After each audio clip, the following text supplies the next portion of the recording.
Okay, we are ready to start what I think is going to be the most fun session of the day. Not that it wasn't fun until now, but it is a great pleasure to introduce, I would say, two of the most famous economists on campus at Stanford. So I'm very happy and lucky to have been able to get them because they are actually hard to get. But you know, we reserved them almost a year in advance. Let me introduce me here to my left, Professor Boskin. So as you know, I teach personal finance introduction to financial decision making with Professor Boskin. It's great when we get to the point of talking about inflation to say, by the way, have you read the Boskin report? Right? And often when we also talk about pensions, right? All of the, Professor Boskin is one of the architects of the pension reform, for example, introducing a 401k. He was the chair of the Council of Economic Advisor, and I think he has played a role in policy for a long time. And his recent book, just a year ago, is about defense spending. Professor John Shoven was the former director of CEPR, and I tell everybody that you raised the fund for this beautiful building. It's the house that Shoven built. We should call it the Shoven building.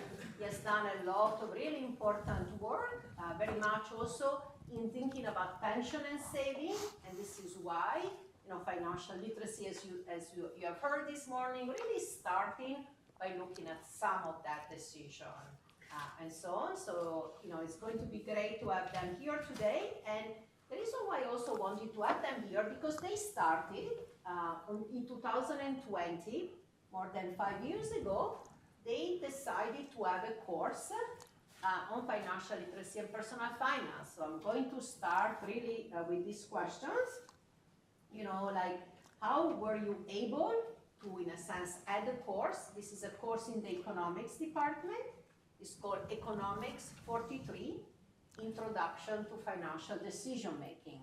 So tell us a little bit how these courses start and what has been the experience. Well, thanks. First of all, welcome everybody to Stanford and CEPR. I hope you're having a productive and enjoyable week. For those of you who came from the East Coast, you escaped a lot of heat and humidity. So may the weather stay fine for the rest of the time you're here. Let me just start real quickly by harking back to when both John and I got involved in finance education at Stanford. So early in my career, I came to Stanford when I was quite young as an assistant professor. And one of my early assignments was being director of undergraduate studies. And there's a long set of reasons why this happened, but I surveyed the undergraduates asking them if we could have more courses in economics, what would you like to see us teach that we're not teaching?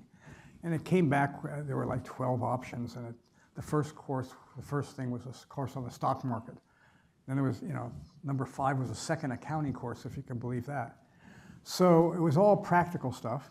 And, there were starting to be Nobel Prizes awarded in financial economics, including to Stanford professors over the years. And it seemed to me kind of foolish that almost all the leading economics departments had nothing in financial economics. There was some stuff in the business school, but it was thought as kind of an adjunct.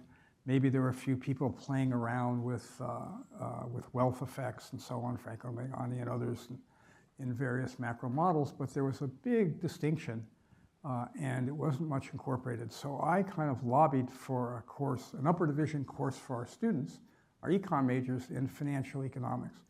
And we raised the money from the founders of Value Line, the mutual fund rating agency, and John Shoven agreed to teach it, and it's been one of the more popular and successful upper division courses. Did a fabulous job. You might want to describe it in more detail. I think it was more on investments and some corporate stuff than just personal finance.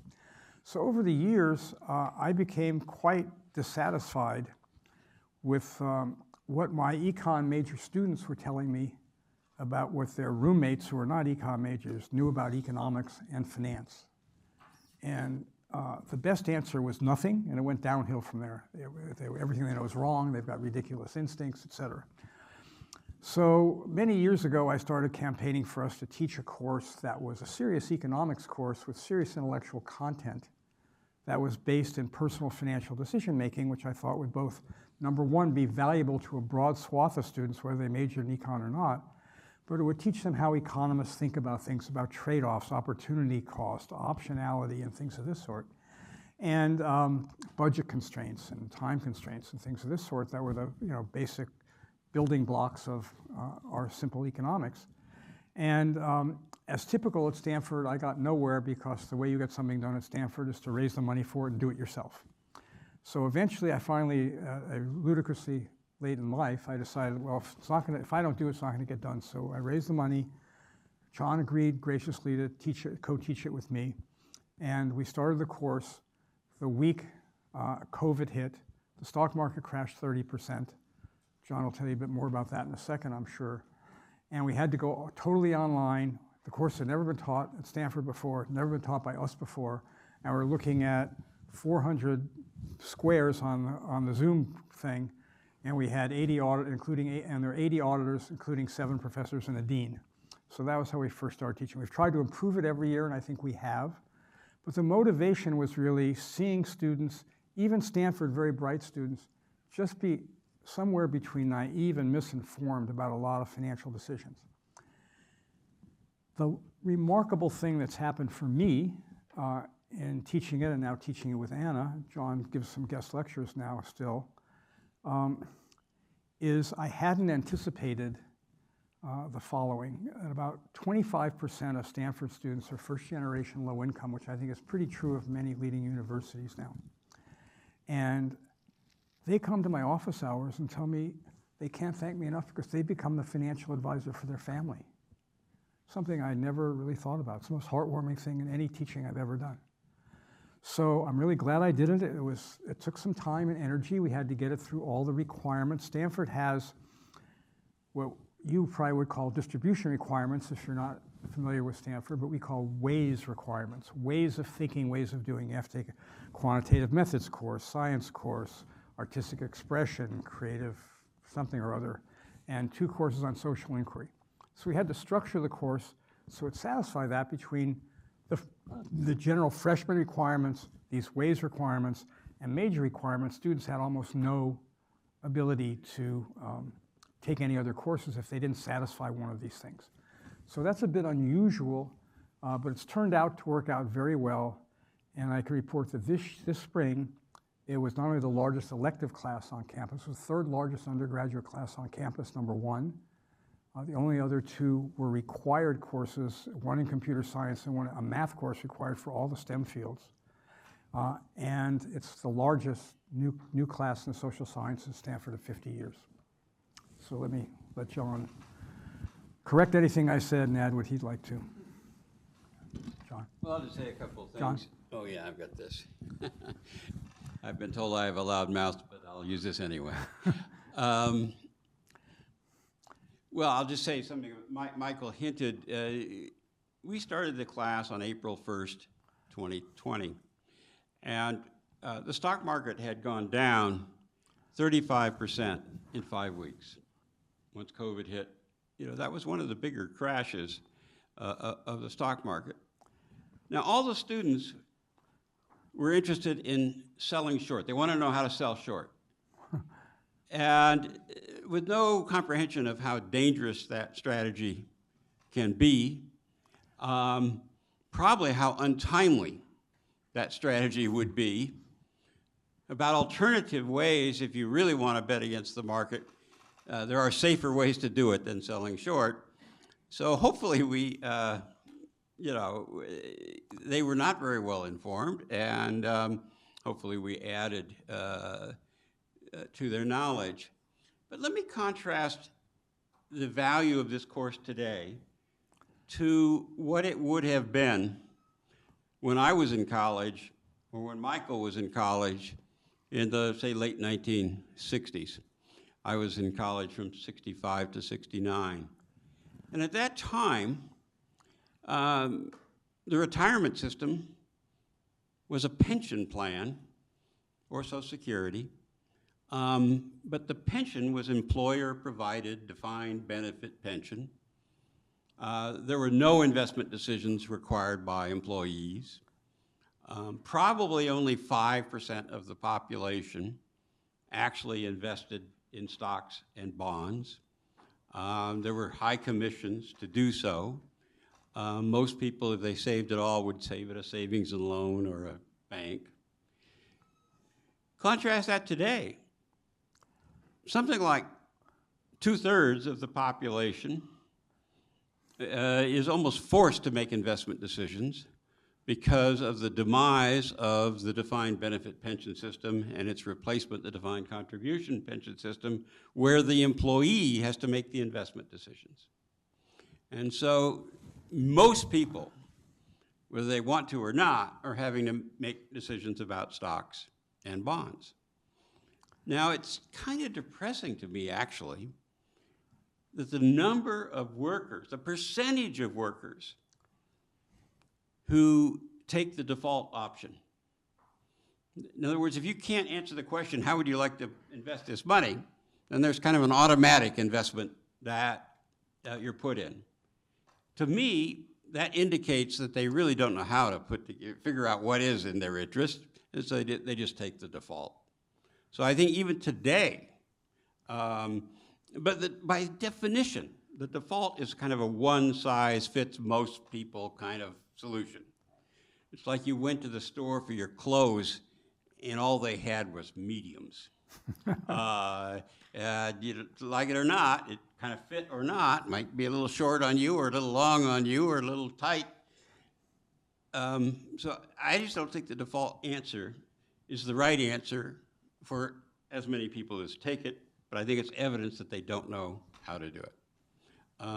So I think this knowledge is super important.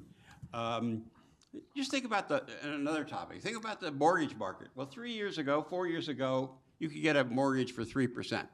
Now it's 7%. Now, exactly how does that affect what you can afford and what you can't afford? I think that's a pretty important question.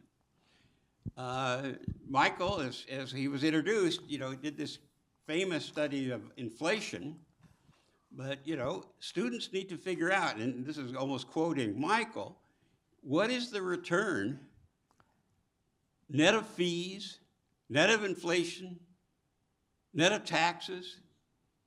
And if you can't figure that out, then it's really tough to get ahead financially. So I think I'll stop there and you can go. I'll probably pick these themes up on the next question or the next one after that. I want to go a little bit more into the details now, because I actually think you, if I have to say the word, price this course well, right? Meaning, how you design it, right? It's in the spring, and tell us more, who can take it?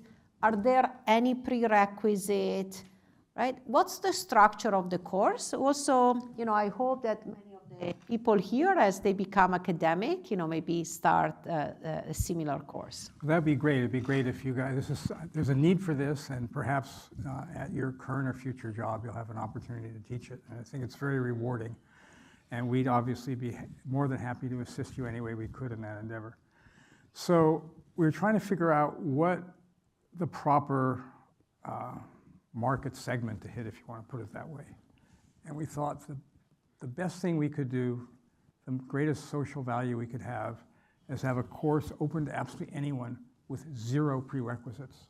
No economics, no introductory economics, no introductory statistics, et cetera.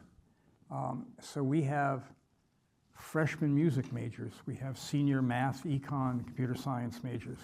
We have people who have been investing on their own for some family thing. There are still some rich kids at Stanford for years. And we have students who couldn't tell you the difference between a stock and a bond. Matter of fact, a sizable fraction could not prior to taking the course. Have very little experience. The only funds they've ever had maybe was a small allowance, maybe a few bucks from a job in the summer or a part-time job, and maybe some financial aid that they have to deal. So they've been kind of informally budgeting and sweating things out at the end of the month and things of that sort. So it's quite a range. We also wanted to make sure that we didn't scare people away. At many universities, there's been grade inflation, and that compression of the grades toward the top has gotten students more or less obsessed even more with their grade point average than before there was the grade. At least at Stanford, that's the case. We didn't want people to feel if they knew nothing, they'd come in, they couldn't do very well competing with people who knew something going in. We didn't want people to feel that they couldn't get an A or A plus at just doing the work that we were going to do it. And we also made this decision there would be no math required beyond high school algebra. Now, you can't teach finance without teaching about covariance. And you can't teach covariance if you can't multiply A plus B times C plus D. Okay, so that's, and you might have to do it in a chain in some ways. There's a little bit, you know, we teach any event, so that's where we decided to go. We also wanted to have a course that was both self-contained and an introduction to future potential courses in finance, economics, other things. So we want to be stooped to nuts. So it's why take a course in personal finance? A little introductory economics and statistics in the first week, by the time people are changing courses and settling down anyway. And then we go on to adding a bunch of other stuff that's related to the WAYS requirements. We have probably a little bit more law and policy and history than in a standard course. But it actually makes it fun. Let me ask you a question. Where do you think the first written evidence of a futures contract occurred? Anybody want to throw out a guess? Italy? That's a very good guess. Italy, when a lot of stuff originated in Italy, right? It was in Hammurabi's code in ancient Babylonia, okay? So these products, now there's stuff that people should stay away from, but the products arose because of a need to insure, to hedge, to forward price, et cetera. So we do a little bit of that, but we then do everything from financial planning, budgeting, cash flow statements, a little bit of accounting, not to bore them to death, but to make sure they can do the arithmetic. And then we go through everything from FICO scores to investing basics, mutual funds, ETFs, alternative investments, options and futures, to teach them optionality, not that most of them will be using puts and calls anytime soon. And so we cover wider, but we also cover insurance. We deal with borrowing and credit cards and credit scores, and we teach them to understand what compound interest for you and against you actually does.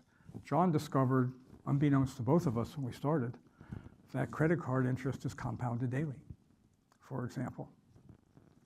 In any event, so the basic idea was to attract a wide audience and help them and let people sort. If it was too simple for some people, they'll go on to something else. But it's turned out, I think, to hit a pretty large sweet spot. We get very good reviews. About 10% complained we didn't teach them how to become a day trader. And about 10% said we went too fast. It was hard for them to follow, but I think that's the best you're going to do is hit a broad middle. And anyway, so that's how we decided.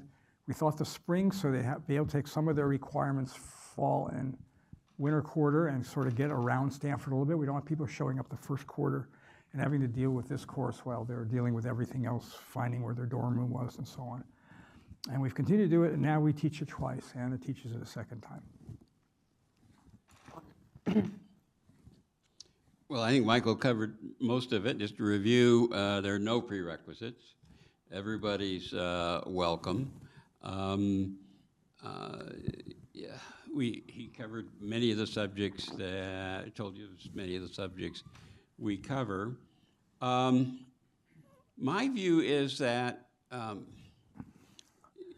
there are ways to take undue risks that they should know about. For instance, learning about the magic of diversification is one of the lessons that you want to learn.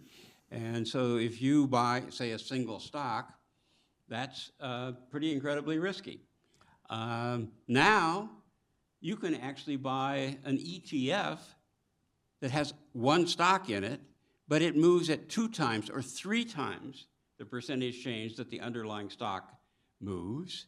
Like you can buy an NVIDIA ETF that moves double or triple whatever move NVIDIA makes. Well, in a way, that's insane. It's so much risk, and maybe as part of a strategy with hedging and this and so forth. But there are ways, if you don't know what you're doing, you can really get in trouble. right on the presence of your phone.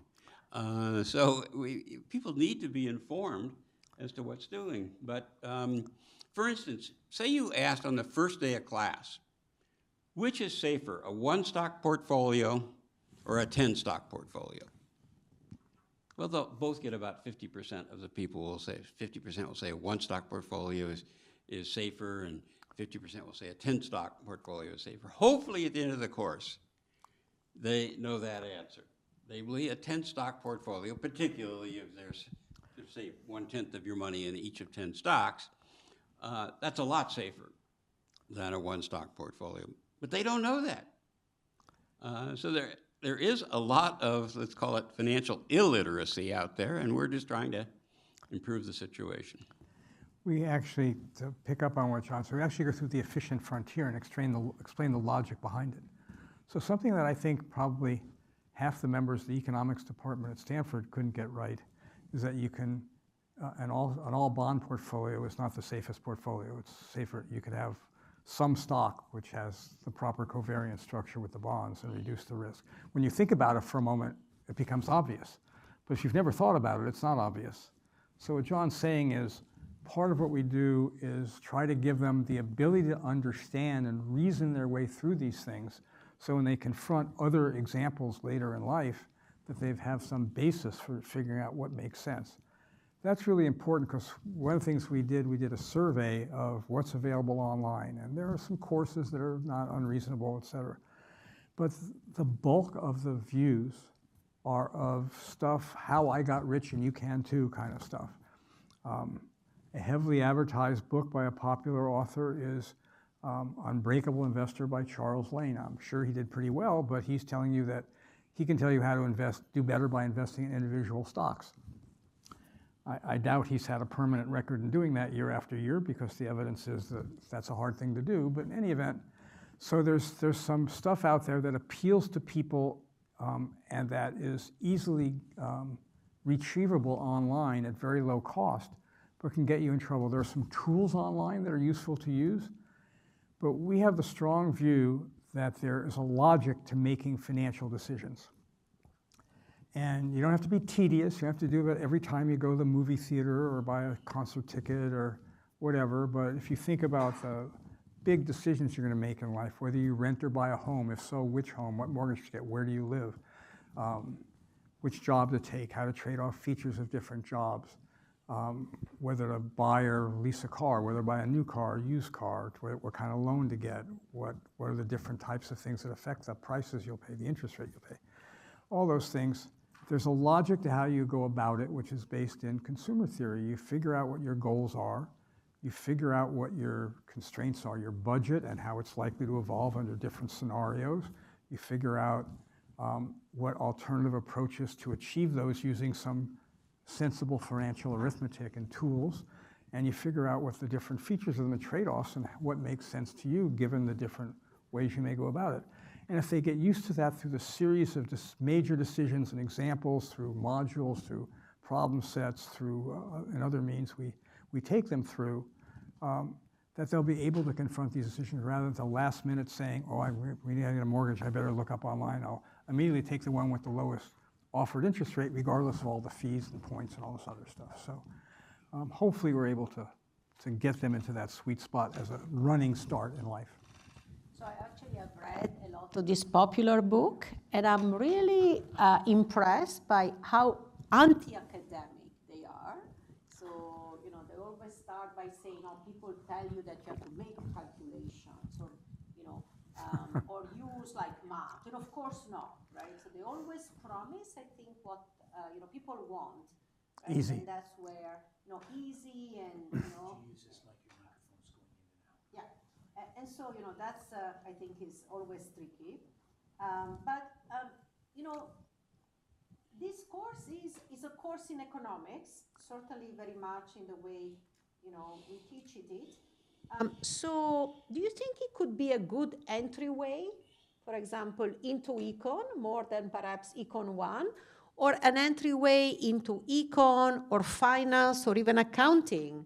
Do we... given that there is so many students? Let John go first. I've been going first the first couple, so.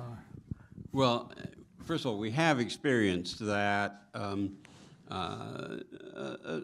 significant fraction, I mean, maybe it's 5%, but of our, 10% of our students who take this no prerequisite course end up moving into economics because of it.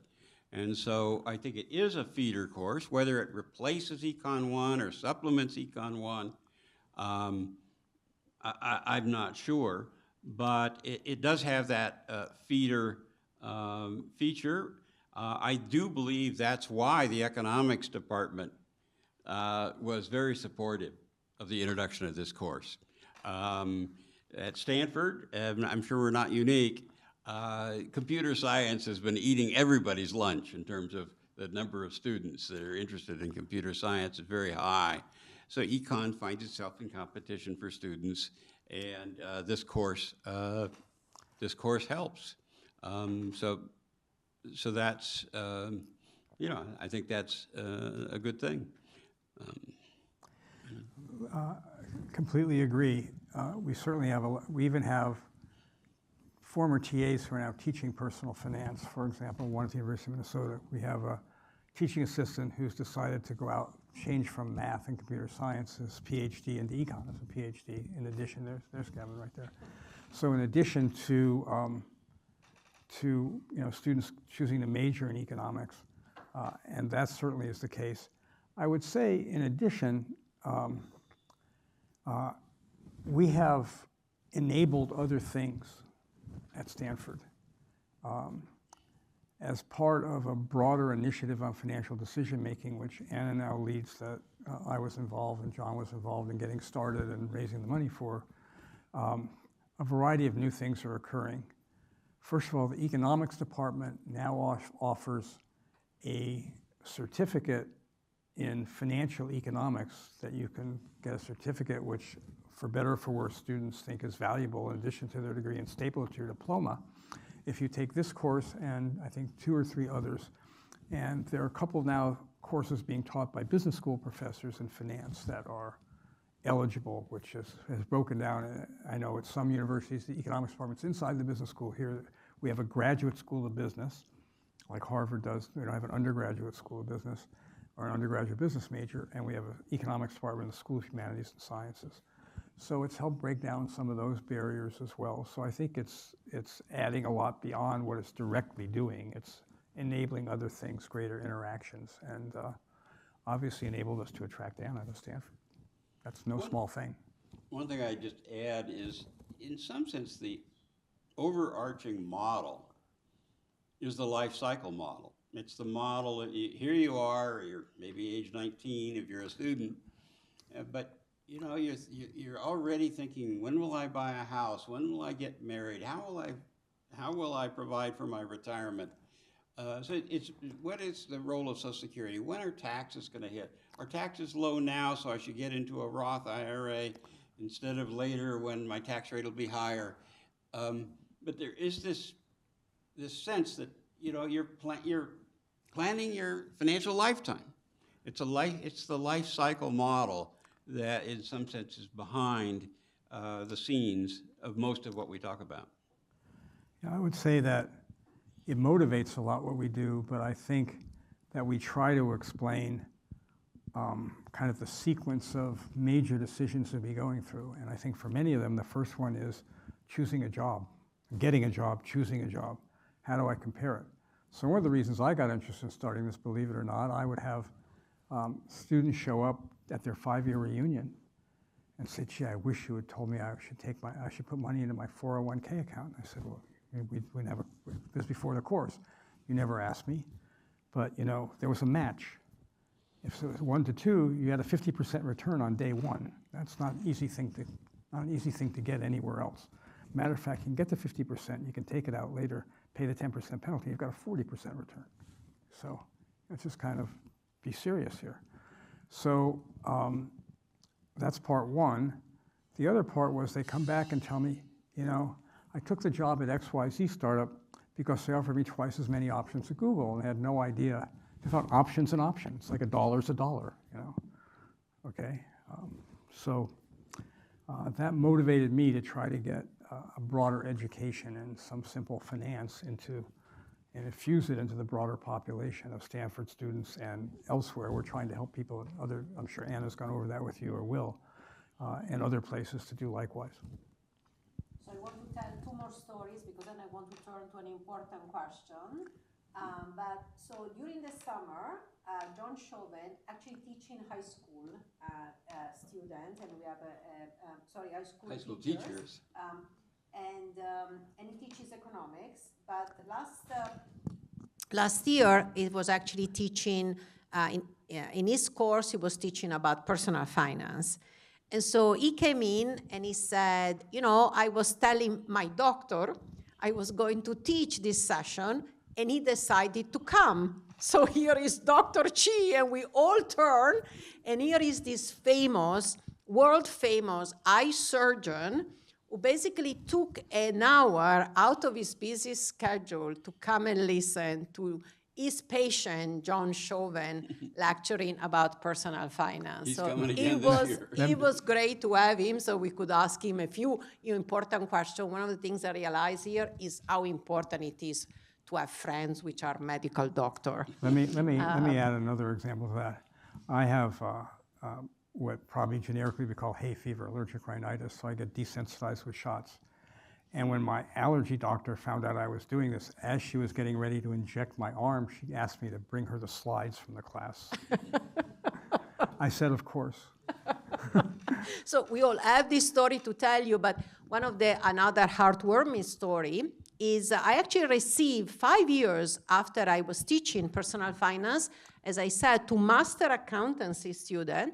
Out of the blue, I got this message from a student who literally said, you know, Professor Lusardi, I just wanted to tell you that, you know, I have followed all of the things you have told us in the classroom, and I paid off my student loan, and I was able to, you know, buy a car. I am putting down a down payment for my apartment, and it has been really great.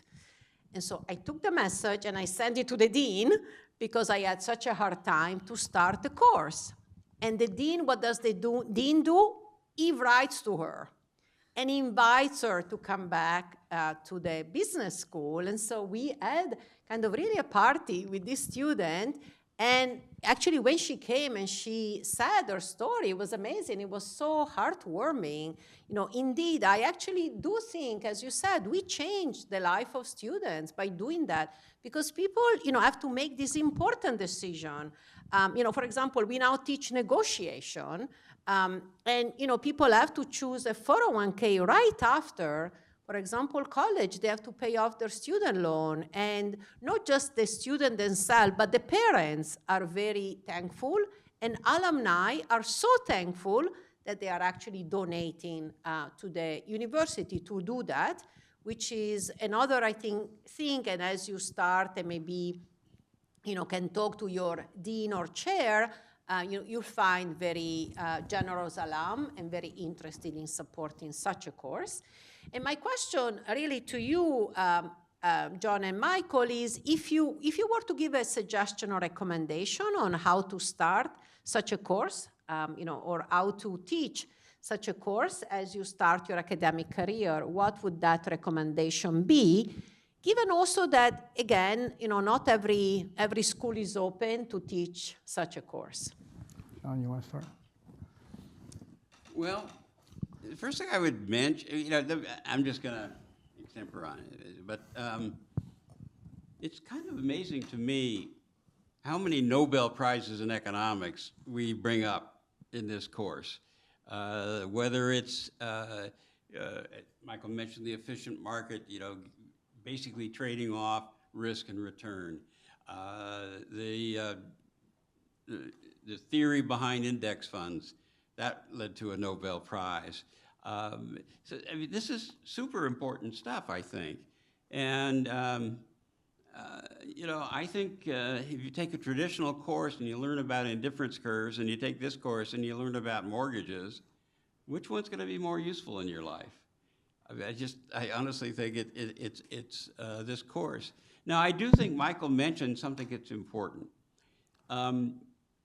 Students are ambitious, and many Stanford students are doing a major and a minor, or maybe they're doing a double major, and pure electives that don't satisfy either major that you're considering or your minor or a distribution requirement, it's hard to take those courses.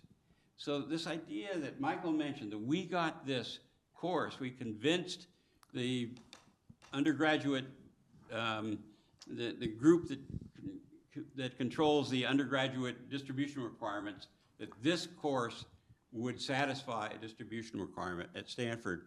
That was a big deal. Our initial enrollment was something like 365 or that order of magnitude. I think it would have been less than 100 if it wasn't for that accomplishment. So that's work, and it'd be great if your chairman or whatever helped you get that required, or if you can convince whoever governs these distribution requirements that this should be one. It should not be a requirement. It's not a requirement, but it does check a box that you have to check. Other courses do it too, but I thought that was really important, and we more or less thought that even before the course was ever offered, that if we could get this, we'd be home free is a little bit of an exaggeration, but this would be a big step in the right direction. John, you're absolutely right. When I mentioned the price is right, I was mentioning this. And I can tell you as an experience that, we started this course. I wanted to start an undergraduate course at the George Washington. And it was 3 credits, which was the maximum credit. But it wouldn't satisfy any requirement. And I ended up with less than 10 students. So because student told me, I cannot take this course, right? It was not cross-listed also with the econ department. So basically, I would have a few students from the business school, but also couldn't use it for their distributive, so. Anna told a couple stories. I just want to tell one story that happened this weekend. I run a workshop for high school teachers of economics, and Anna has talked to this group several times. She's talking this summer. I think it's, I don't know, July 23rd, something like that. So I got a note this weekend from a former head of the Small Business Administration who says, I want to go hear Anna's talk. Can I come? And I also want to go to the dinner that night, the Wednesday. So I said, sure. But I thought, boy, Anna must be pretty famous. Somehow I got the former head of the Small Business Administration want to come hear what are the big 5 personal finance mistakes that people make. Anyway, so Anna, you're awfully well known. It's pretty clear that they were counting on a really good Italian meal as well.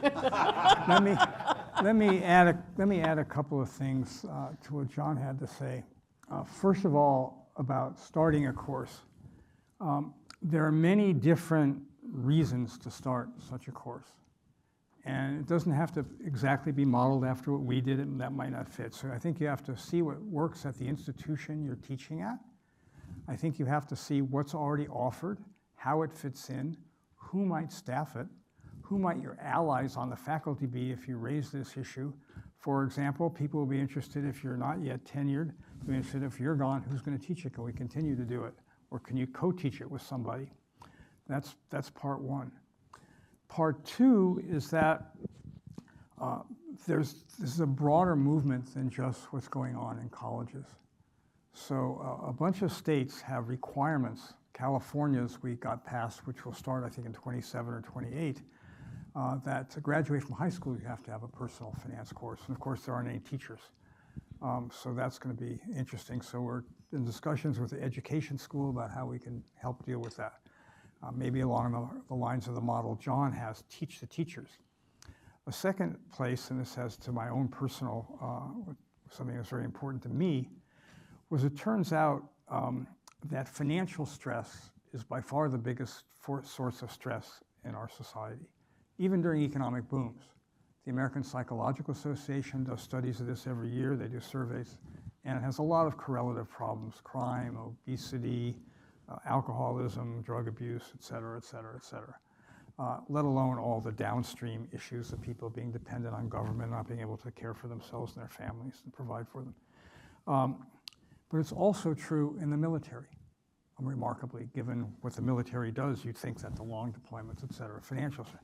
So I happen to have a couple of close friends who have been in administrations of both parties who have served in, as either chair of the Joint Chiefs or defense secretaries, and they've told this to me. So we've been working with the military, and I actually helped, a lot of other people helped, it wasn't just me. In last year's National Defense Authorization Act, there's a requirement for personal financial education in the military. And we've been helping the academies in this regard. Anna was just back at West Point. If she hasn't already told you about that, I'm sure she will at some point. So there's and alumni are very interested, which she already mentioned. We've been in kind of on and off discussions with them for a while. It would have to be something obviously much more compact. And she can maybe tell you later about what the business school is doing on something called Business Essentials. But so there's a variety of ways this leads on, but whether that's for the econ major, so it counts towards economics major credit. It counts towards, it's the first course in the financial, the financial economics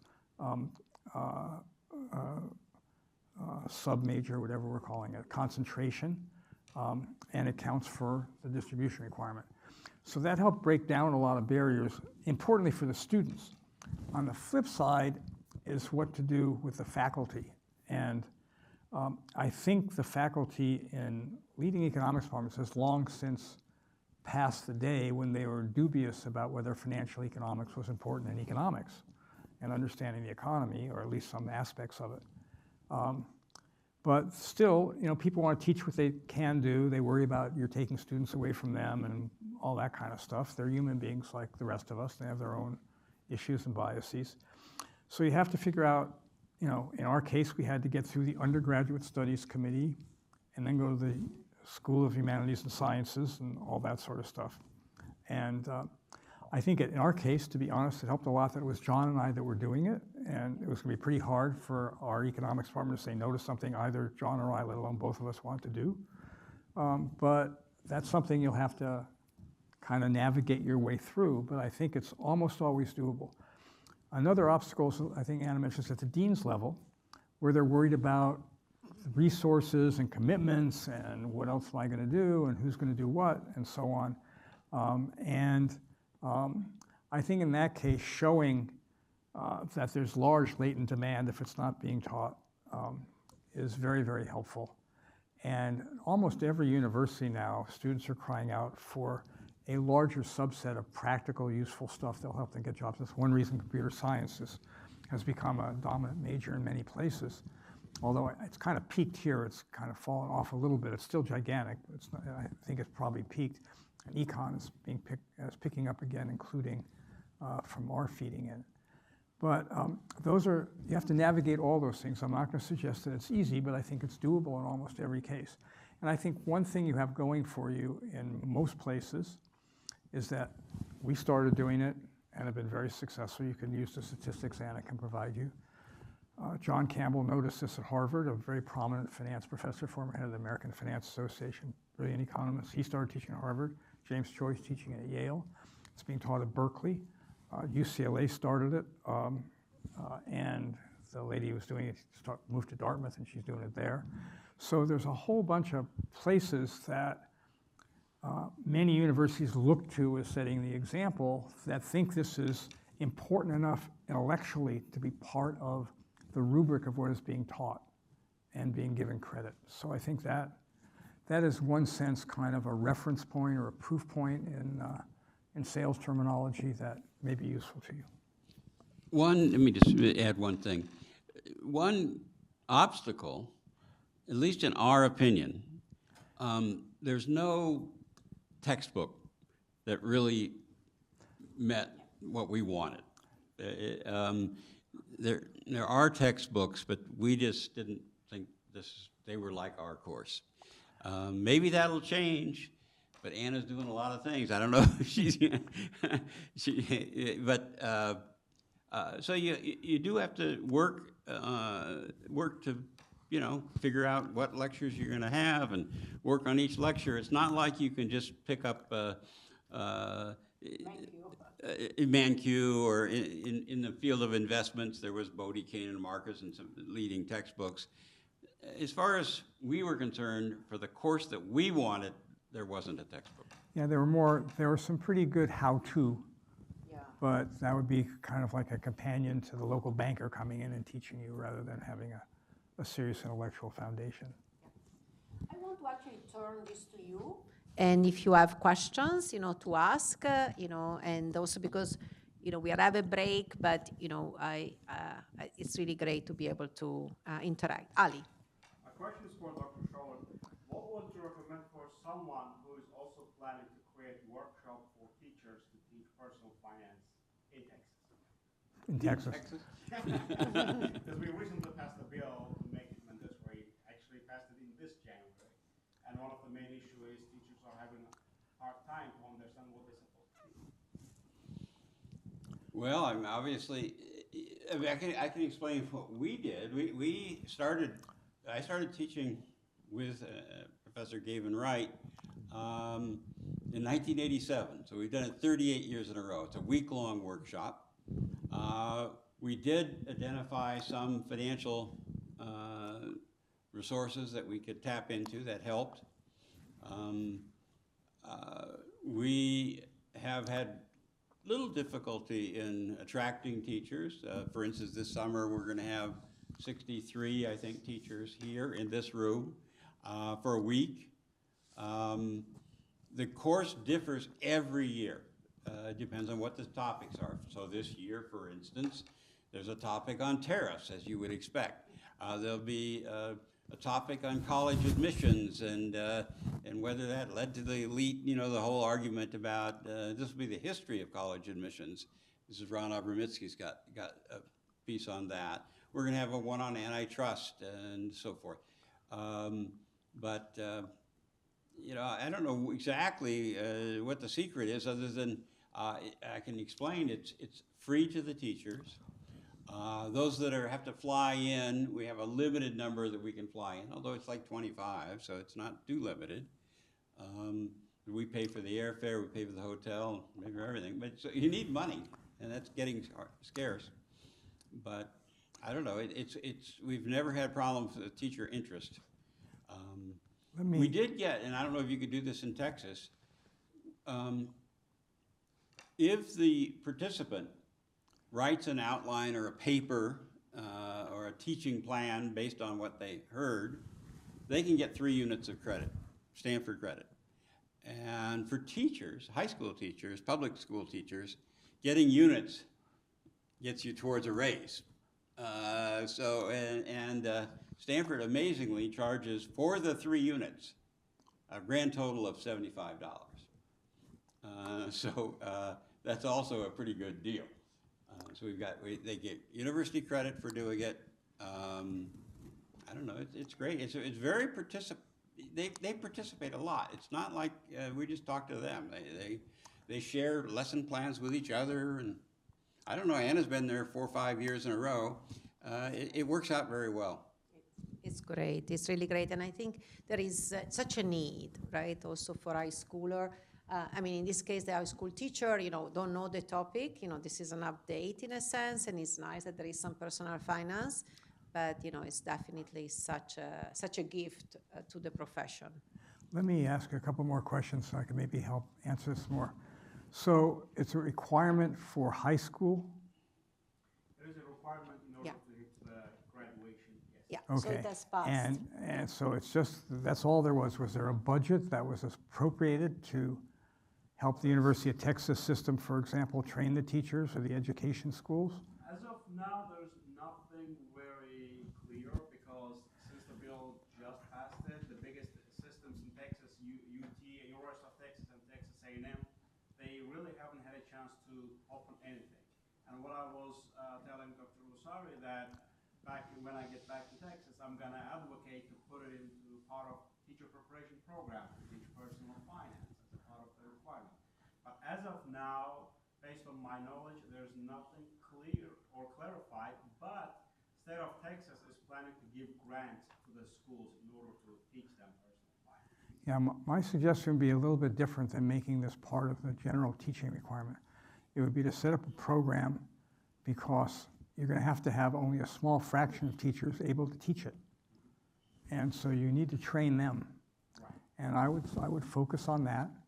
I focus on getting it funded. I focus on getting broad buy-in from the main public institutions in Texas because they're so large, UT and its branches and Texas A&M, et cetera. And they all train a lot of teachers. And so I would try to get some buy-in between the business schools or econ departments and education schools there to set up a program, maybe analogous to what John does here in the summer, where people can get credit and they can become certified to be able to go do that. I think that would be the route I would suggest exploring first. You also, at UT and the other universities you mentioned, I'm sure you have a fundraising or development office. This is appealing to donors. We've had quite a bit of success in raising money for it. So I would meet with the development office and explain the need for this, and I wouldn't be surprised if you couldn't have some success in raising private money to support this. Yeah, or your chair, right? And we don't necessarily want you to do it yourself, but this has been very much resonating to alumni. And as director of the IFDM, now I get all of those emails, and it's really amazing and heartwarming to see how many alum are actually willing to help or are willing to also donate to this topic. So I think this has been, quite exciting to see. I think many donors are interested in education, and they're interested in effective philanthropy. And they're very nervous about just sending money in general out into the ether to a university because it may not accord with what, there may not be, in their view, effective oversight, or it won't generate anything that they can relate to. But every parent relates to their kid understanding something about finance. I can assure you of that. Yeah. Let's take a follow-up question, and then I want to take a few more questions all together so we can answer all of them. So let me take a few. Ali, please. It's my last question. Please. I promise. No. Well, my next question is, since it's pretty new and I'm going to be one of the first one in South Texas to implement it, will Dr. Boskin and Dr. Shoven be interested to mentor me along the way? We'd be happy to help. Where in South Texas? Anywhere near Lubbock? Corpus Christi. Okay, that's a little further away. It is The border pretty much, a couple hours, 5-6 hours. The chairman of the House Budget Committee is from Lubbock, Jody Arrington, so he of the Federal House Budget Committee. So he might be somebody you could make an ally. He's a pretty sensible guy. He's very interested in financial literacy, including for his colleagues. Great. We have another question over there, please.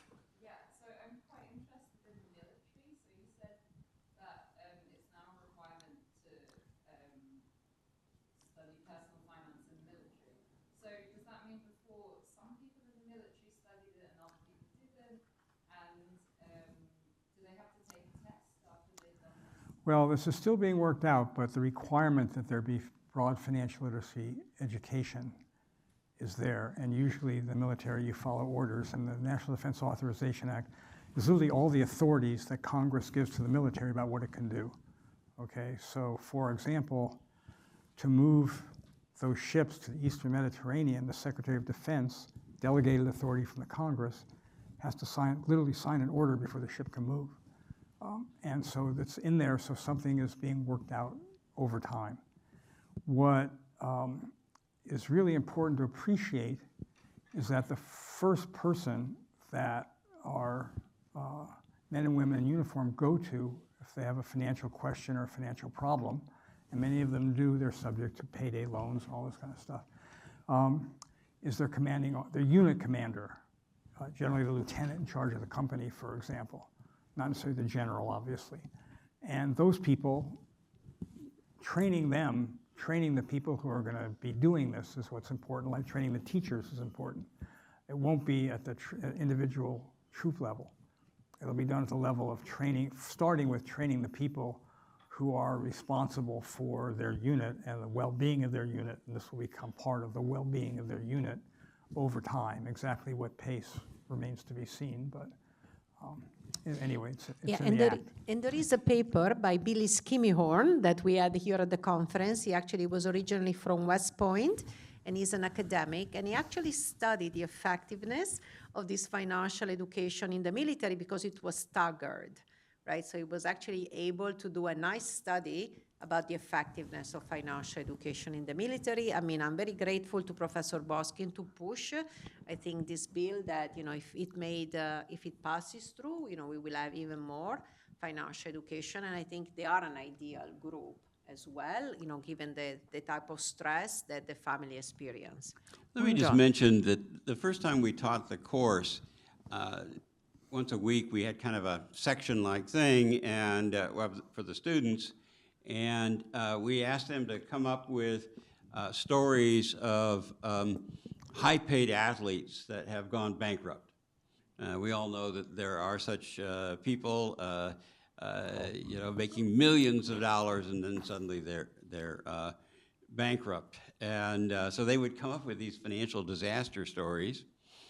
Now we have college students, in some cases, making millions of dollars from the NIL and the so forth. You know about that. So they're even less prepared to deal with their financial circumstances. There's lots of people who would love to make some money from their money, and I predict that you'll hear some 23-year-olds going broke that made millions in college. That everybody needs this education. Even those that temporarily look to be successful can fail rather drastically or dramatically. There are a lot of foolish things people do, like trusting people they shouldn't with their resources. So Billy Joel, famous musician, had a brother-in-law as his financial advisor. He's now his ex-brother-in-law. And the guy opened 100 accounts in his name without telling him. There were lawsuits back and forth, et cetera. Elton John had a similar set of disasters. Now, they had big, valuable portfolios of property that kept them okay. Anybody remember the name or ever heard the name Evander Holyfield? Raise your hand if you've heard of Evander Holyfield. This is a very sports illiterate group.